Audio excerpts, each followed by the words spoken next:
ये धर्म और जातियों की जंजीरों को तोड़कर, दीवारों को लांघकर आपने थोड़ा अपने दिमाग को विकसित करना पड़ेगा। आपने ये विचार करना पड़ेगा कि अल्लाह ने ना किसी मजहब को बनाया, ना किसी जाति को बनाया, हम लोगों ने ही बनाया। और हम लोग इन मजहब और जातियों की बेड़ियों में आज उलझ कर रह गए, अपने अपने धर्म को सर्वश्रेष्ठ बताने में लगे हुए हैं, जबकि सबकी दुर्गतियां हो रही हैं, सबकी दुर्गतियां। तो आज आप मुसलमान भाइयों को मैं हजरत मोहम्मद की जीवनी से कुछ बातें बताऊंगा, और हजरत मोहम्मद की जीवनी को देखकर, पढ़कर, सुनकर यदि आपने विचार नहीं किया तो फिर आप में और जानवर में कोई अंतर नहीं है। परमात्मा कहते हैं भक्ति बिना नर और खर, खर मानी गधा और भक्ति मानी ज्ञान, भक्ति बिना नर और खर एक है, जिन हरि पद नहीं जाना, पूर्ण ब्रह्म की परख नहीं रे, पूज मरे पाषाणा। उस पूर्ण ब्रह्म अल्लाहु अकबर की, उस साकार भगवान की तो किसी को पहचान है ही नहीं, और ये पाषाण पूज पूज के मर गई दुनिया, पत्थर पूज पूज के मर गई। मुसलमान भाई मज़ारों पर जाकर पत्थर पूजते हैं, मक्का मदीना में जाकर पत्थर पूजते हैं। हिंदू भाई मंदिरों में जाकर पत्थर पूजते हैं, तीर्थ धामों पर जाकर पत्थर पूजते हैं, सबके सब पत्थर पुजारी हैं। तो हजरत मोहम्मद की जीवनी आज मैं आप मुसलमान धर्म के मानने वालों को बताने जा रहा हूं। जैसा कि मुसलमान धर्म के फॉलोअर्स के माध्यम से ये पुस्तक लिखी गई है, जीवनी हजरत मोहम्मद सल्लल्लाहु अलैहि वसल्लम। अपनी तरफ से मैं कुछ नहीं बोलने वाला, कुछ नहीं बताने वाला, जो भी बताऊंगा आप लोगों के द्वारा लिखी गई बातें ही बताऊंगा। लेकिन आप लोग इन लिखी गई बातों को समझ नहीं पाए, समझ नहीं पा रहे। मेरा केवल इतना सा काम है कि मुख्य मुख्य जो पॉइंट हैं उन पॉइंटों पर मैं आपका ध्यान आकर्षित करूं, ताकि आप थोड़ा सोचने पर विवश हों, कोशिश करें सत्य जानने की। और सत्य बताने वाला इस पूरी धरती पर, पूरी पृथ्वी पर वर्तमान में केवल एक ही है, स्वयं अल्लाहु अकबर, स्वयं परमात्मा, जो आज स्वयं हम इंसानों को समझाने के लिए इंसान का चोला धारण करके परम पूज्य सतगुरु रामपाल जी के रूप में धरती पर साक्षात प्रकट हैं। चाहे हिंदू धर्म के धर्मगुरु हों, चाहे मुसलमान धर्म के धर्मगुरु हों, इन अज्ञानियों ने धर्म के मानने वालों को उल्टा पाठ पढ़ा दिया शास्त्रों का, कि भगवान बेचून है, भगवान निराकार है। मुसलमान धर्म के मुल्ला काजी कहते हैं कि भगवान धरती पर नहीं आता, अल्लाह कभी साकार रूप में नहीं आता, अल्लाह कभी इंसान का रूप बनाकर नहीं आता। उधर हिंदू धर्म के धर्मगुरु भगवान निराकार है, भगवान निराकार है, उसका कोई आकार नहीं है। उल्टा पाठ सबको पढ़ा रखा है और सबकी दुर्गतियां करवा रखी हैं। आज कोई भी व्यक्ति चैन की मौत नहीं मर रहा, सुकून की मौत नहीं मर रहा। 1000 हज यात्री मरे हैं, वो सुकून की मौत नहीं है, वो जिहालत की मौत है। अरे अल्लाह उसे कहते हैं जो सुकून की मौत दे, जो ऐसी बेमौत दे उसको अल्लाह नहीं कहते। ये काम तो शैतान करता है, काल करता है। तो हजरत मोहम्मद जी की जीवनी को पढ़ने के बाद भी यदि आपने विचार नहीं किया और साक्षात धरती पर प्रकट अल्लाहु अकबर सतगुरु रामपाल जी के यूट्यूब पर जाकर सत्संग नहीं सुने, तो आप लोगों में और जानवरों में रत्ती भर भी अंतर नहीं है। क्योंकि परमेश्वर ने जानवरों से भिन्न हमारे को ये मनुष्य शरीर दिया है। ये मनुष्य शरीर केवल इसीलिए दिया है कि हम किसी बात पर विचार कर सकते हैं, सोच सकते हैं, सलाह मशवरा कर सकते हैं। मैं आपको समझाऊंगा, आप जी समझ सकते हैं। अन्य किसी भी योनि में, किसी भी शरीर में इस मनुष्य के अलावा ये योग्यता, ये क्षमता परमात्मा ने नहीं दी है। और ये योग्यता समझने और समझाने की, विचार विमर्श करने की, चिंतन मनन करने की अल्लाहु अकबर सतगुरु रामपाल जी परमेश्वर जी ने इसीलिए बख्शी है कि आज हम उनको पहचान लें, आज हम उनकी पहचान कर लें, अपने अल्लाह के चरणों में आ जाएं। इस पाखंड पूजा को, इस 2 कौड़ी की साधना को, जिसका किसी भी धर्मशास्त्र में कोई उल्लेख नहीं है, इसको हम त्याग दें और अपने जीवन को सफल बना लें। अन्यथा भाई चाहे हिंदू हो, चाहे मुसलमान, चाहे सिख, चाहे ईसाई, मरने के बाद में सीधा धर्मराज के दरबार में जाएगा और धर्मराज एक ही बात कहेगा कि भगवान धरती पर आया हुआ था।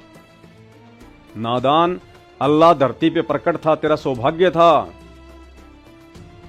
तूने भक्ति क्यों नहीं करी? तूने उसकी सच्ची इबादत क्यों नहीं करी? खाली हाथ क्यों आ गया? जा नरक में, जहन्नुम में ठोकेगा। तो आज मौका है। मेरी बात पे यकीन नहीं है, कोई बड़ी बात नहीं है, लेकिन खुद अल्लाह अकबर की बात पे तो यकीन करो। सत्संग तो सुनना शुरू करो परमेश्वर रामपाल जी के, दिन में आधा घंटा, 1 घंटा, थोड़ा थोड़ा समय निकालकर। तो हजरत मोहम्मद जी की जीवनी से आज आपको वो सच्चाई बताएंगे जिस सच्चाई से 99% मुसलमान समाज अनजान है। आप मुसलमान धर्म के फॉलोवर ने बहुत दफा ये पुस्तक पढ़ी होगी, ऐसी बात नहीं है, क्योंकि अपने अपने पैगंबरों की पुस्तकें कौन नहीं पढ़ना चाहता होगा, आपने जरूर पढ़ी होंगी। लेकिन इन पुस्तकों में जो सच्चाई है, जो वास्तविकता है, ये उस समय तक समझ में नहीं आ सकती जब तक आप किसी वक्त गुरु की शरण में ना हो। वक्त गुरु यानी पैगंबर, रसूल, नबी, जो वर्तमान में धरती पर सशरीर हमारे समक्ष प्रकट हो। जब तक हम उसकी शरण में ना हो तब तक हमारे को किसी भी धर्म की कोई भी पुस्तक समझ में नहीं आ सकती। मनमुखी रूप से आप कितनी ही कुरान मजीद, कुरान शरीफ, तौरेत, जबूर, इंजिल दुकानों से खरीद खरीद के पढ़ते रहिएगा, झक मार मार के मर जाएंगे, लेकिन एक अक्षर भी समझ में नहीं आएगा अल्लाह और उसकी सच्ची इबादत के विषय में। तो आज अल्लाह और उसकी सच्ची इबादत के विषय में स्वयं वो अल्लाह अकबर धरती पर साक्षात नीचे उतरा हुआ है। नाम है परमेश्वर रामपाल जी। यूट्यूब पर जाकर सत्संग सुनना शुरू करें। तो हजरत मोहम्मद की ये जीवनी, ये पुस्तक जीवनी हजरत मोहम्मद सल्लल्लाहु अलैहि वसल्लम, और इसमें क्या लिखा हुआ है? इस किताब के अध्ययन से अल्लाह के पैगंबर हजरत मोहम्मद सल्लल्लाहु अलैहि वसल्लम के जीवन की प्रमुख झलकियां आपके सामने आएंगी, और इस किताब को पढ़ने वाला ऐसा महसूस करेगा जैसे वह खुद उस दौर से गुजर रहा है जिस दौर से पैगंबर इस्लाम गुजरे हैं। नसीम गाजी फलाही। यानी जीवनी हजरत मोहम्मद का मतलब होता है कि हजरत मोहम्मद जी ने अपने जीवन में, अपनी लाइफ में, जन्म लेने से अंतिम समय तक उन्होंने क्या किया, भक्ति मार्ग में अल्लाह के विषय में वो क्या जानते थे, अल्लाह ने क्या उनको इबादत बताई, कैसे उन्होंने वो इबादत की, और उस इबादत के करने से हजरत मोहम्मद को क्या हासिल हुआ। अल्लाह के गुण हैं, अल्लाह किसी को दुख नहीं देता, अल्लाह किसी को परेशानी नहीं देता। अल्लाह तो उसे कहते हैं जो संकट मोचन होता है, जो संकटों को हर लेता है। भक्ति करने वाले अपने साधक को, अपने भगत को सुख ही प्रदान करता है। अगर वो निर्धन है तो उसे धन देता है, बांझ है तो उसे पुत्र देता है, बीमार है तो उसे स्वस्थ शरीर देता है। उसे कहते हैं अल्लाह। और शरीर त्यागने के बाद उसको मोक्ष देता है, सदा सदा के लिए उसे 84 लाख योनियों के झंझट से बाहर निकाल देता है। उसे कहते हैं अल्लाह, परमात्मा, भगवान। और उसी अल्लाह की इबादत करते करते आजीवन मुसलमान धर्म के अंतिम पैगंबर हजरत मोहम्मद जी का जीवन नरक से कम नहीं था। उन्हें कभी भी वो सुख और शांति प्राप्त नहीं हुई जिस सुख और शांति की प्राप्ति के लिए दुनिया अल्लाह की खोज करती है, भगवान की खोज करती है, दुनिया भक्ति करती है। जबकि हजरत मोहम्मद तो वर्तमान के मुसलमानों की तरह कोई बुराई भी नहीं करते थे।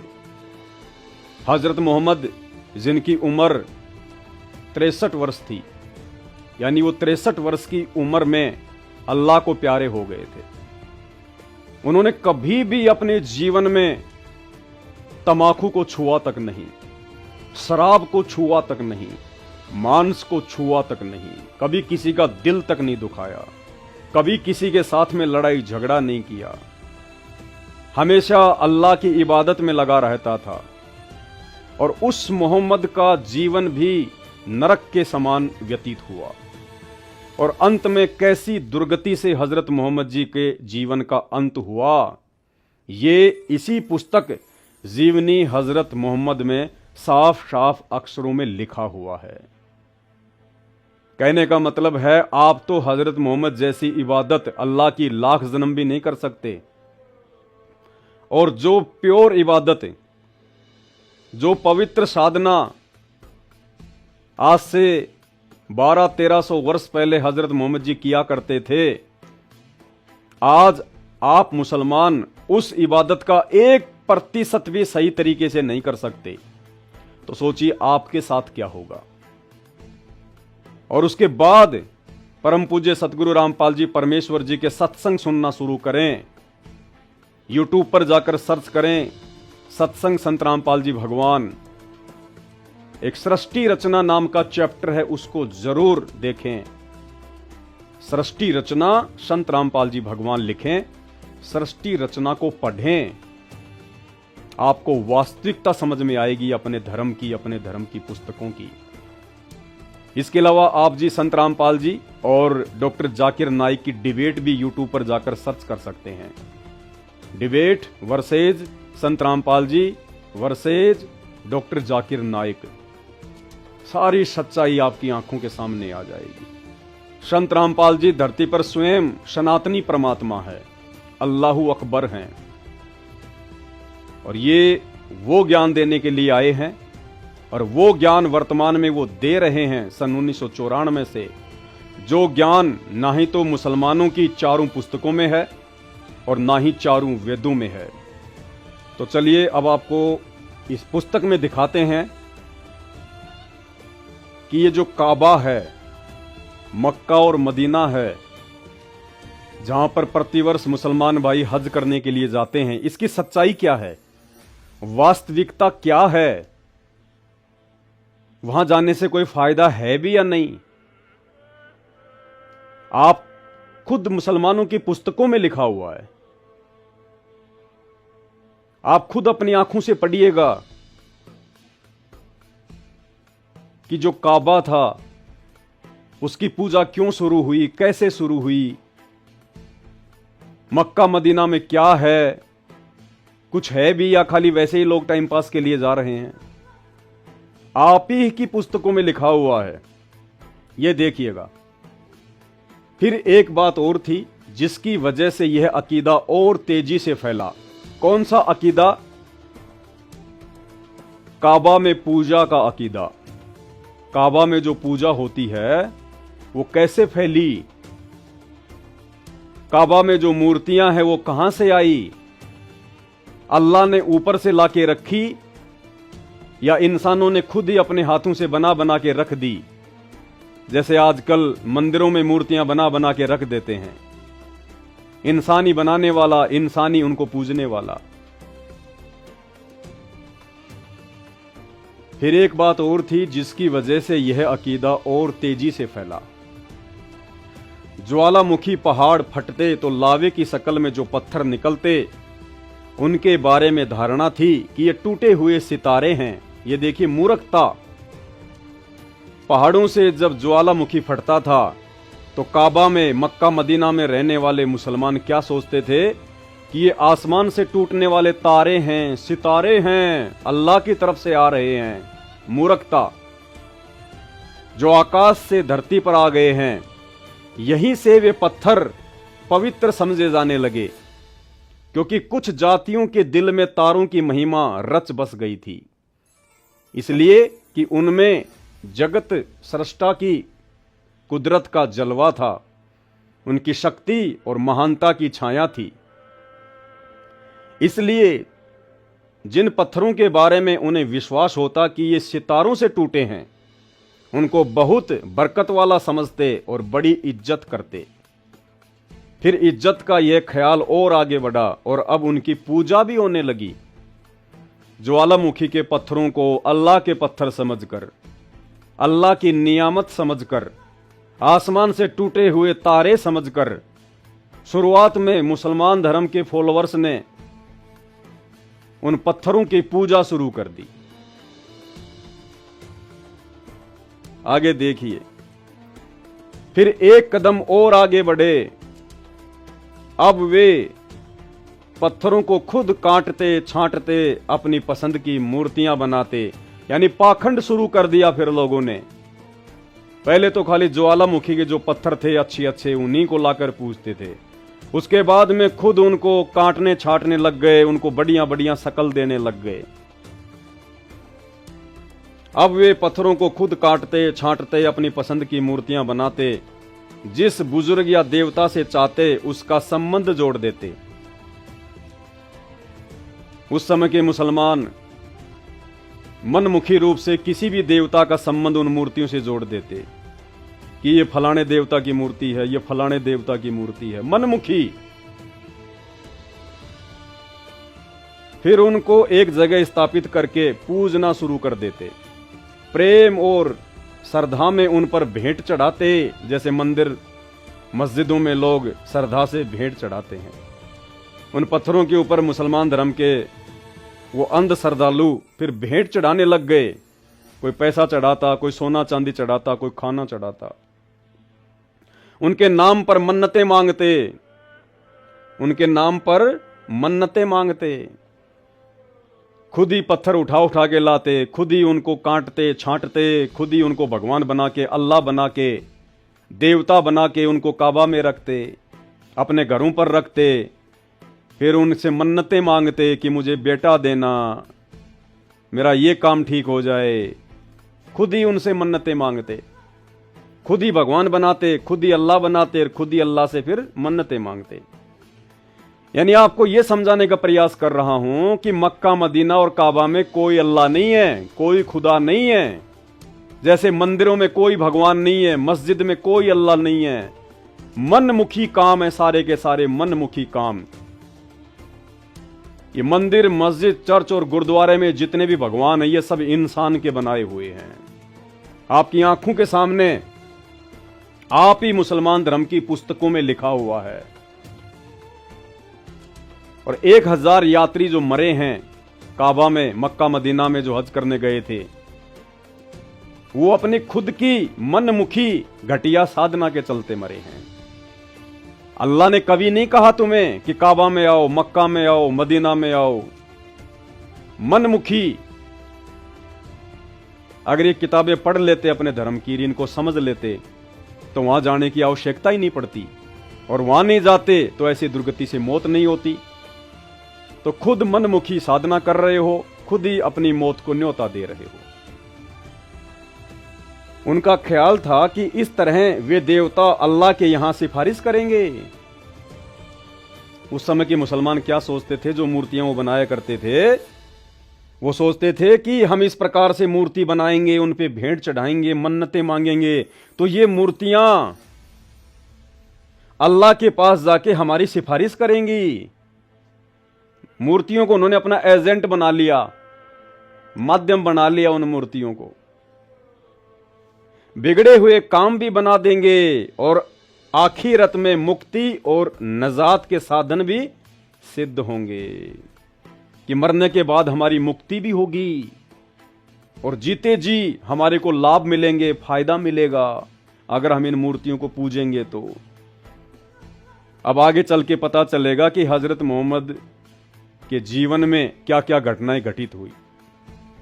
जब इन मूर्तियों को, इस मक्का मदीना और काबा ने हजरत मोहम्मद को आजीवन सिवाय नारकीय जीवन की और कुछ नहीं दिया, आप लोगों को क्या मिलेगा? अब देखिएगा भाई और बहनों, ये साफ साफ लिखा हुआ है जीवनी हजरत मोहम्मद इस पुस्तक में। जिस मक्का में आप मुसलमान भाई हज करने के लिए जाते हो, उसकी सच्चाई क्या है? वहां पे अल्लाह बैठा है या इंसान के द्वारा बनाई गई मनमुखी मूर्तियां? मक्का में सबसे पहले जो मूर्ति लाई गई और फिर काबा के आंगन में लगाई गई, वह हुबल की मूर्ति थी। उसको लाने वाला व्यक्ति अम्र बिन लुहई था। यह कहीं सफर कर रहा था, रास्ते में एक जगह से गुजर हुआ, देखा लोग मूर्तियां पूज रहे हैं। उसको बहुत भला मालूम हुआ उसने कहा एक मूर्ति हमें भी दे दो, हम अपने यहां ले जाएंगे। कहां ले जाएंगे? मक्का में ले जाएंगे, जहां पे आप लोग जाते हो चक्कर लगाने। ये हकीकत है।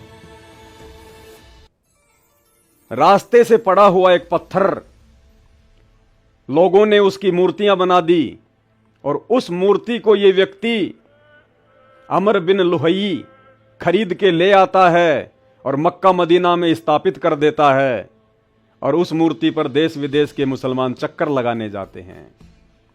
अब ये अंध श्रद्धा नहीं है तो और क्या है, अंध भक्ति नहीं है तो और क्या है। ये हकीकत आपके सामने है।